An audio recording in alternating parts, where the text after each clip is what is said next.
We on? Good morning, everyone. Morning. Morning.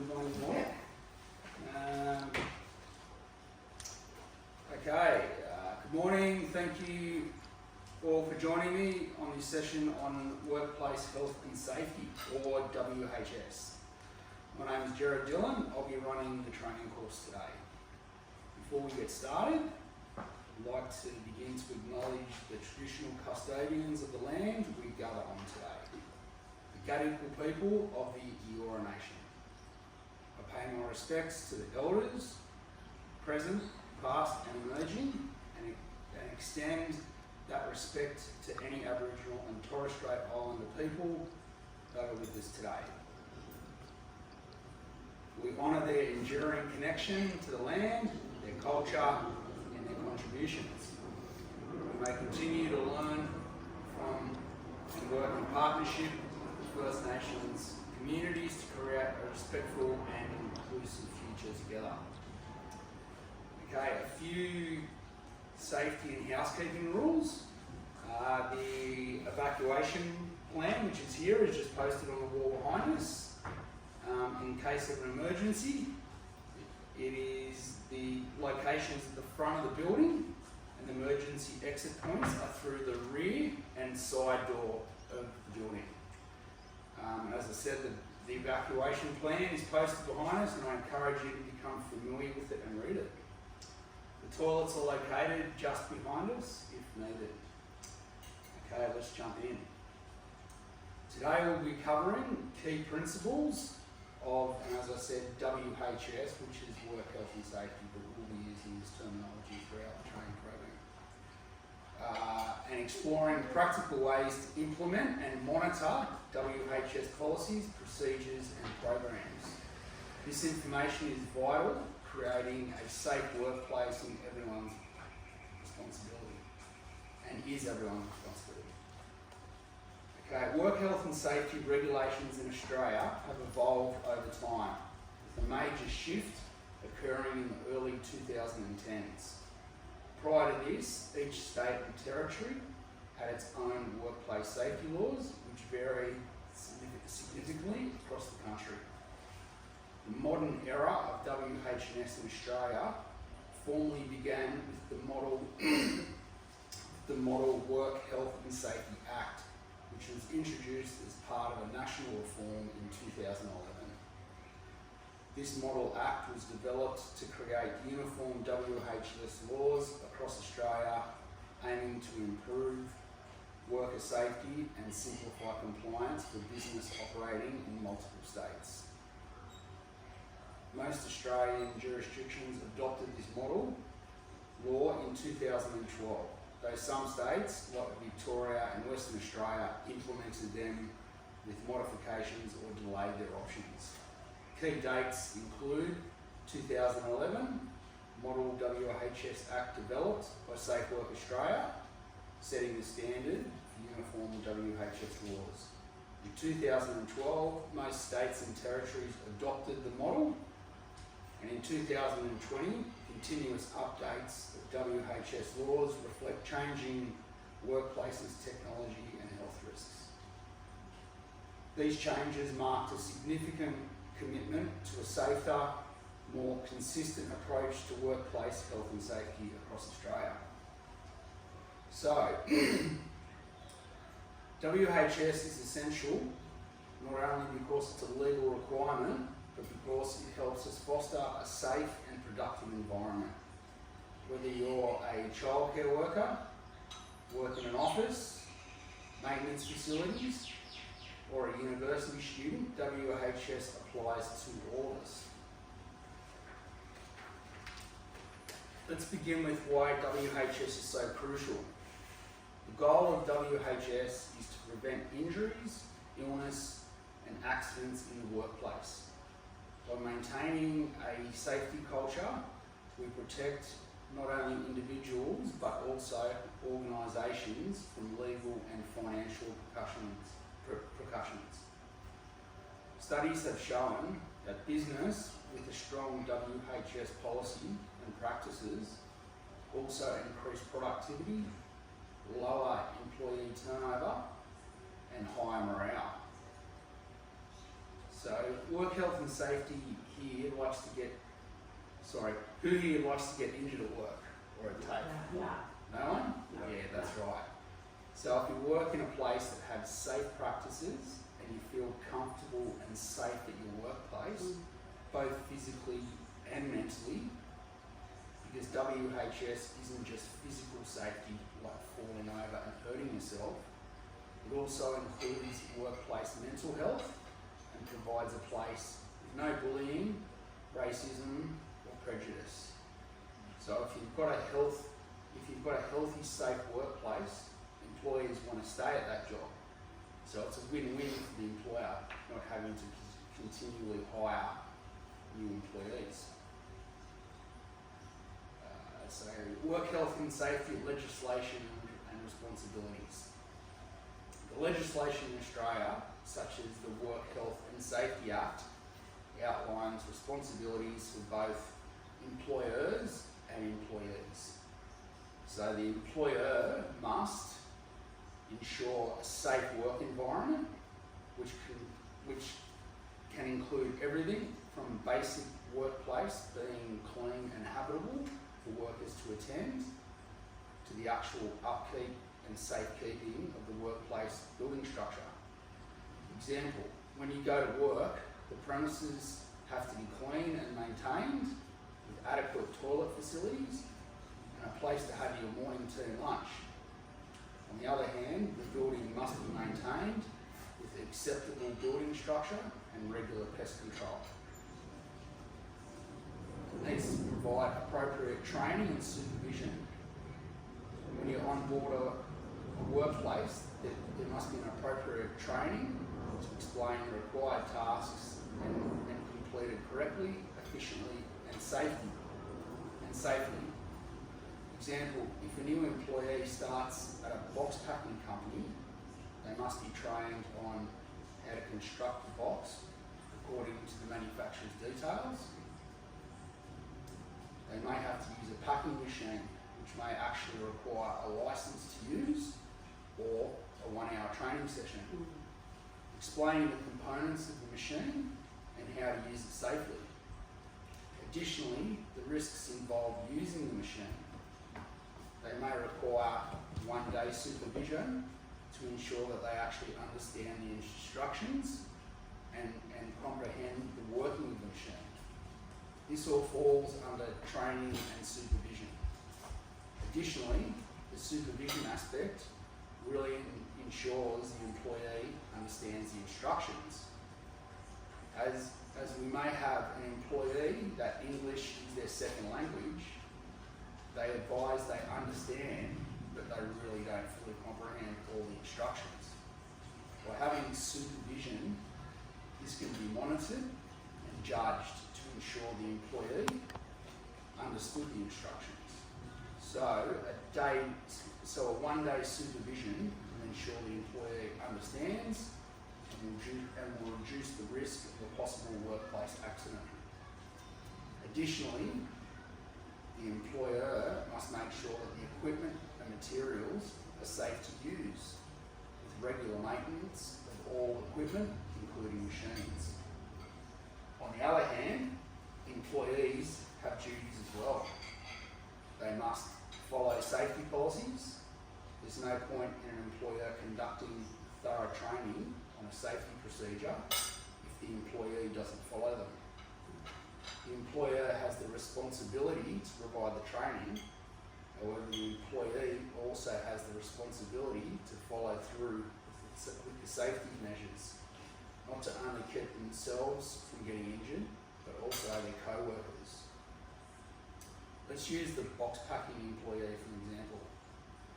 He has been trained to use the safety guard on the packing machine, which might mechanically strap boxes, and a safety guard must be engaged.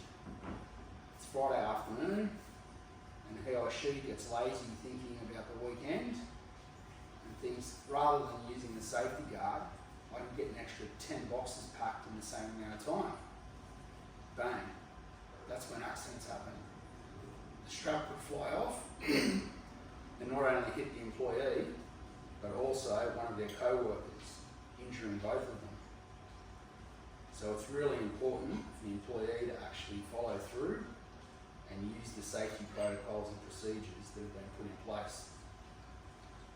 Now let's take a moment to consider these principles in our specific roles.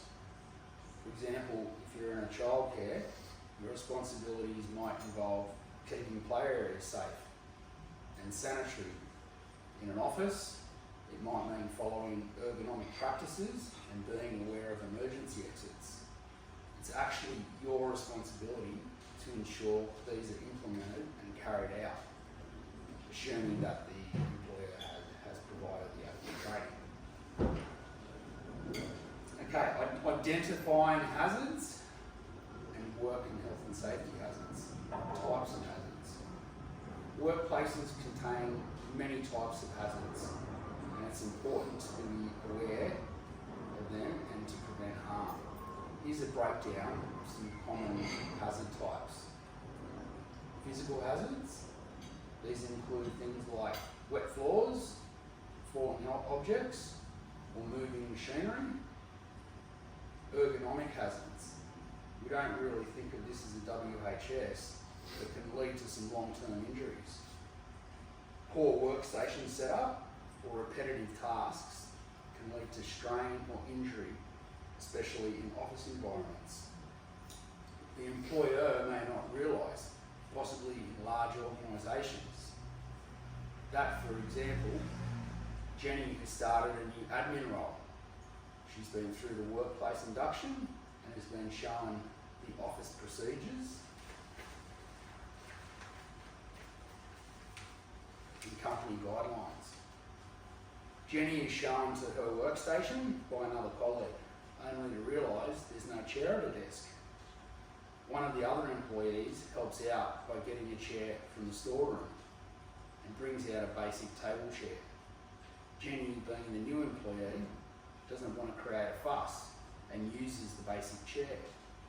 1 week later, Jenny's got back strain and neck problems. What do you think should have happened in this scenario that could have resolved the problem? Any thoughts? So Jenny started a new job.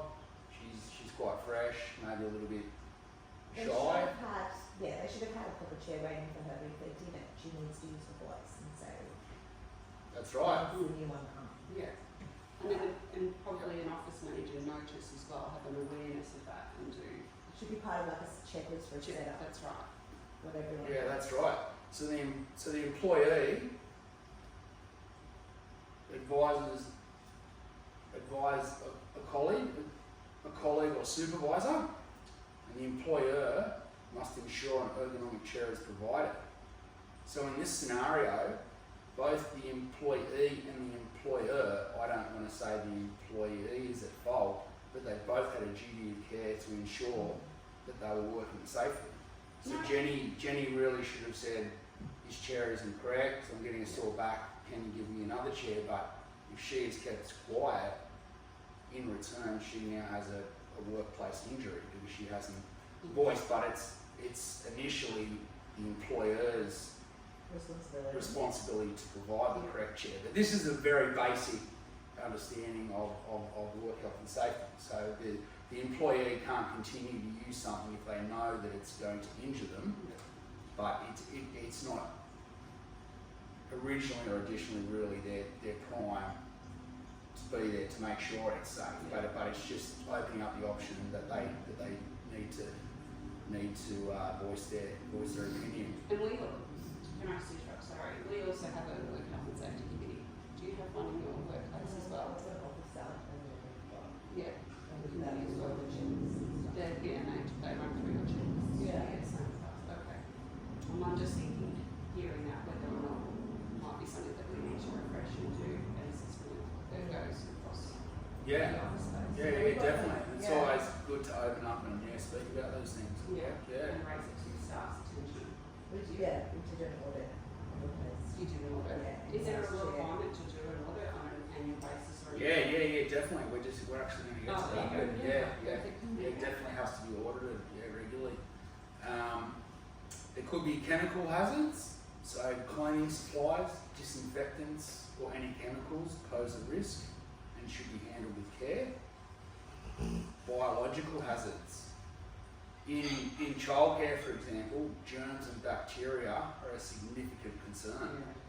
It's important childcare workers wear gloves when changing toddlers, not only to protect the employee from the risk of contracting germs and getting sick, it's also protecting the employer or the business owner from staff sickness, which in return affects the productivity and profit of the business. Imagine there are no safety guidelines in this scenario.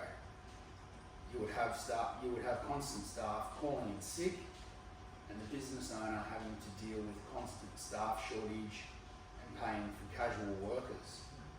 So once again, it's both the employer to provide the training and provide the PPE, which in this scenario might be disposable gloves and hand cleaner. And it's the employee's responsibility to actually use the gloves and hand cleaner. That's fine.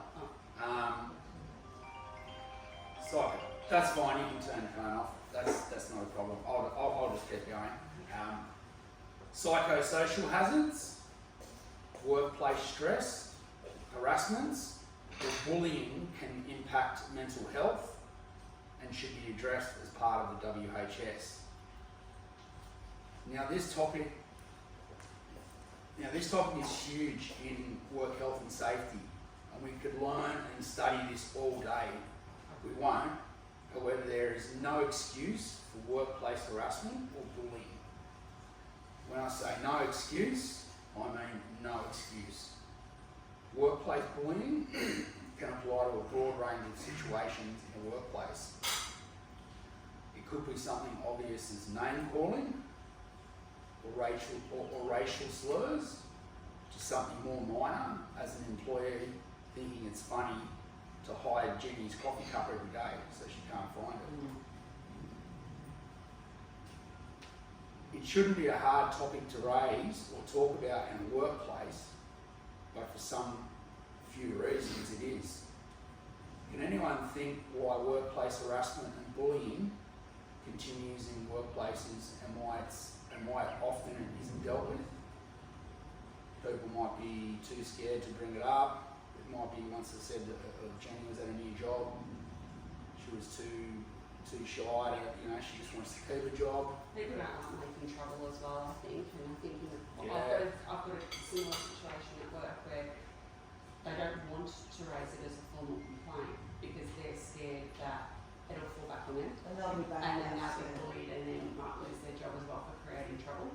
That's right, and the bully could be the boss. Yeah.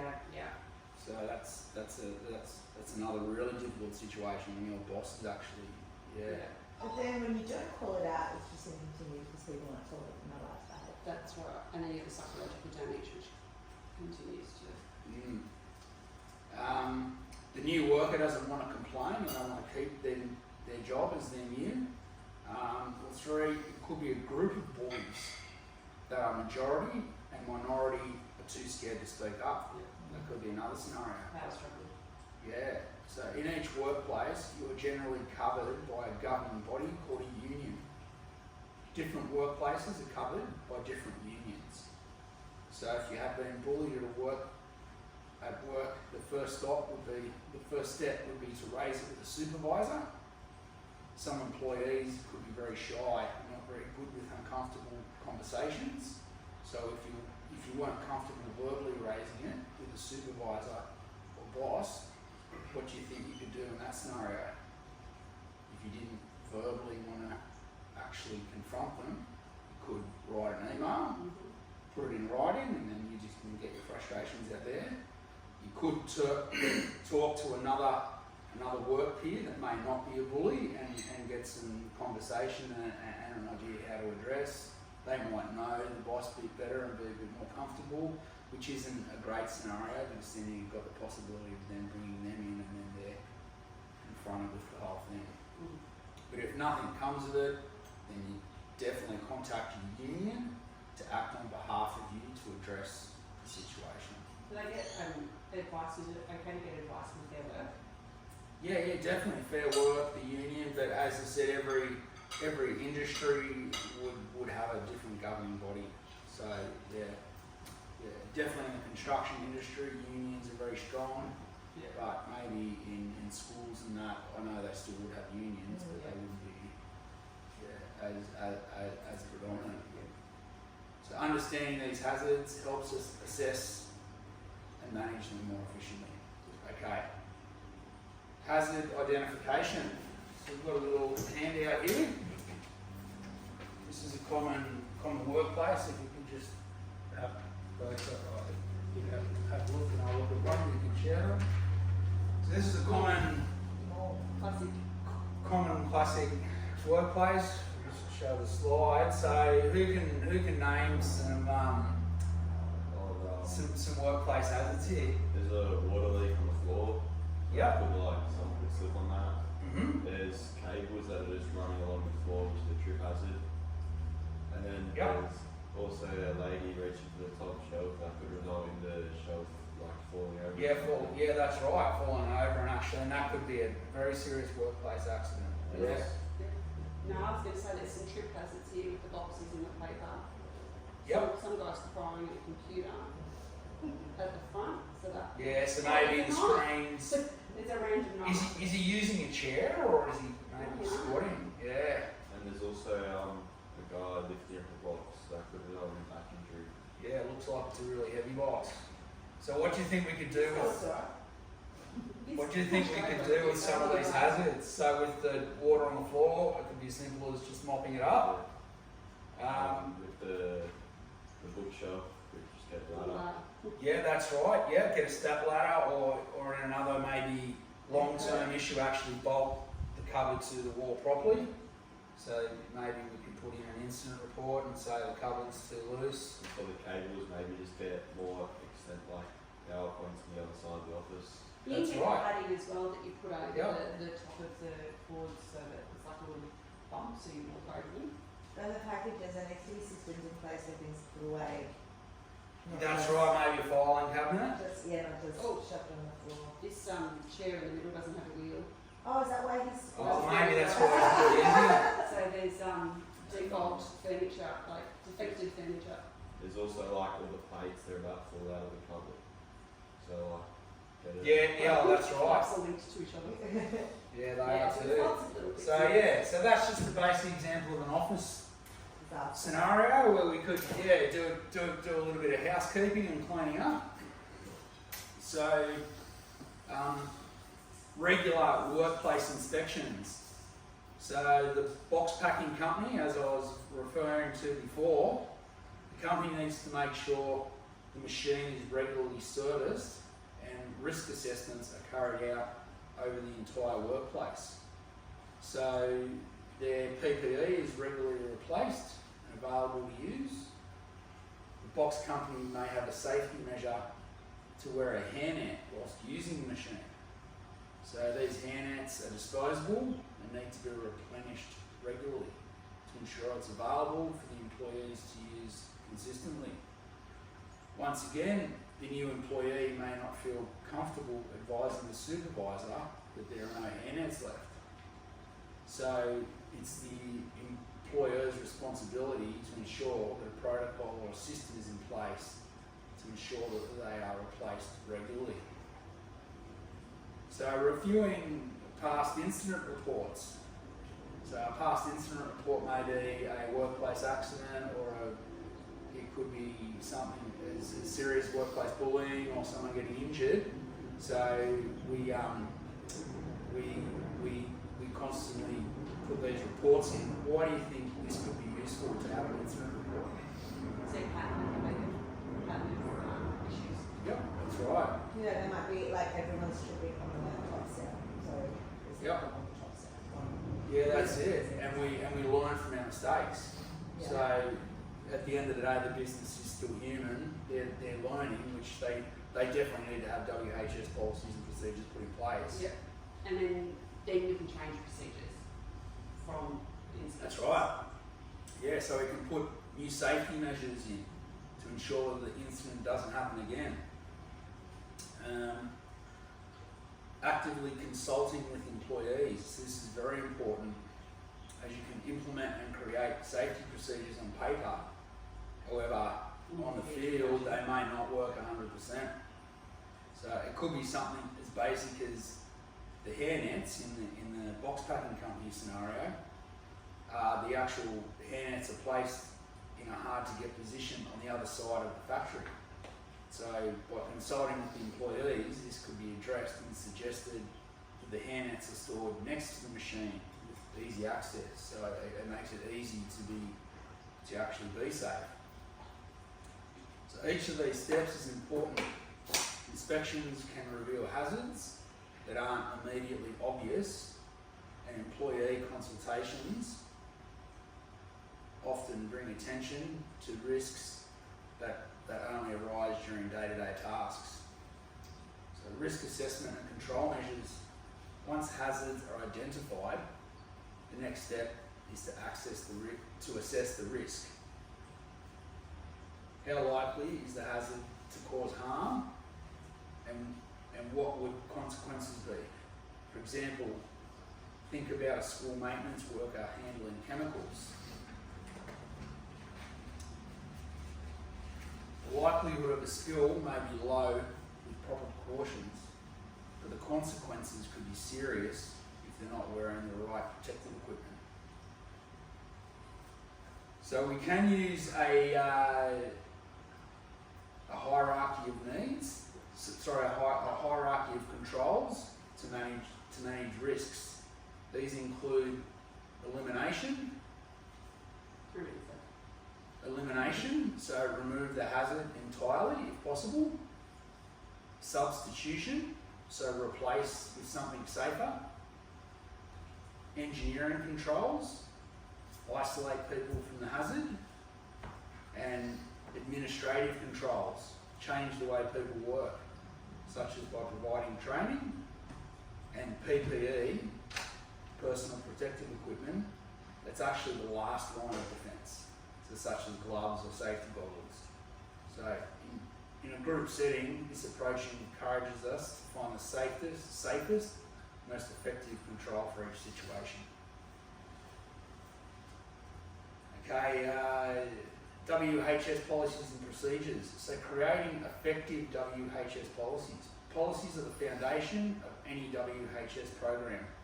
An effective WHS policy clearly states the commitment of the organisation to health and safety, on-line objectives, and defines roles and responsibilities. For example, the policy should specify who conducts the safety inspection. It should be a certified person or company with the relevant qualification to conduct the actual safety inspection. It can't be Colin from accounts, even though he has been an employee for over 10 years and doesn't have the relevant qualification. How often they occur and the process for reporting hazards.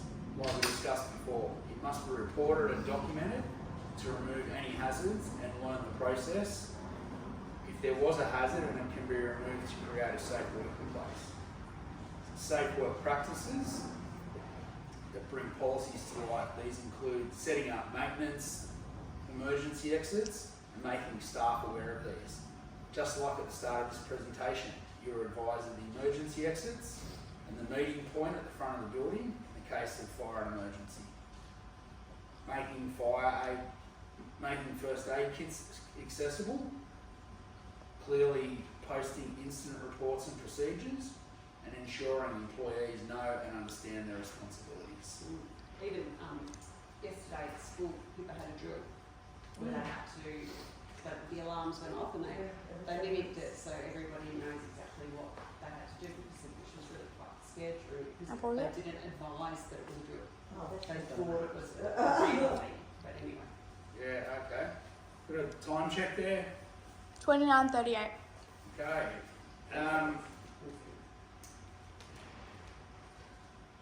Okay, so implementing the work health and safety plans. Once policies are in place, we need to implement them. This involves setting up a WHS management system. Here are some options. Here are some steps. You could establish a WHS committee to oversee and manage the issues.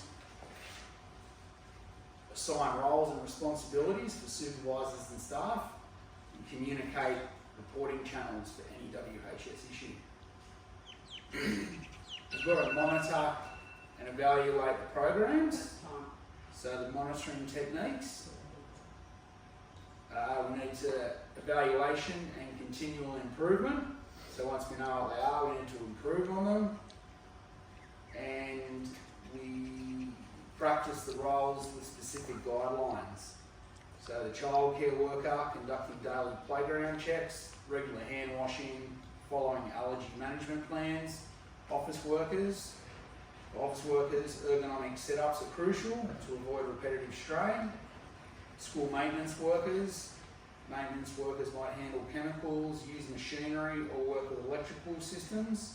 So all of these must be included in the WHS Safety Procedure Plan. Okay, in summary, WHS is about creating a safe and healthy environment for everyone. Through effective policies, procedures, and consistent monitoring, we can all contribute to a safer workplace. Remember that WHS is an ongoing responsibility, and by staying proactive, we protect ourselves and our colleagues. Because at the end of the day, everyone deserves a safe working environment to ensure they go home at the end of the day with no physical or mental injuries. I'd like to open the floor for any questions, whether it's about specific roles, general WH processes or resources. Please feel free to ask. So thank you for your attention, and I encourage you to reach out with any WHS questions as they arise in your daily work. Please put any rubbish in the bins provided and leave any paper or handouts at the front of the desk on your way out. Thanks again and enjoy the rest of the day. Anyone have any questions? I asked them, so- Okay, thanks for your time.